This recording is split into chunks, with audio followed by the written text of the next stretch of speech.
Here's a flight map showing over 140 private jets that left LA after the Super Bowl within the first 5 hours after the game ended. You know who would be good for this? Elon Jet guy. Right, yeah. Sweeney. He's got all the data. Sure, yeah. I wonder which one is Elon. Yeah, that's quite a few. You can see them on their way in and on their way out, or is this just on the way out? It's got to be.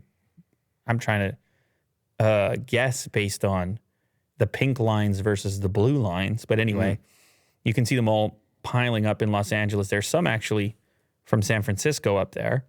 And then it looks like one from Mexico. A bunch came from Florida, from Miami over there. Washington State, so Seattle area. I don't know if I see any from Toronto.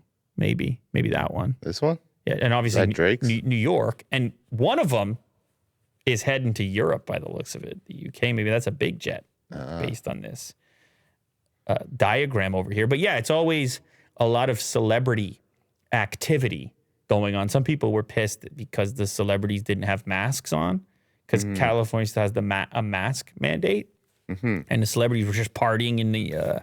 Yeah, no one had masks. No, but they also were outside, right? Yeah, sure. I mean, sort of. I think it's classified as an outdoor stadium, Yeah. It's still foreign to me. But Like, obviously, some of them, like some of those booths or boxes, they might as well be inside. And it's like the front of it is cut off. But anyway, some people were pissed about that today. Sure. If you're on social media, it's not fine. It's not hard to find people that are pissed. They're out there for one reason or another.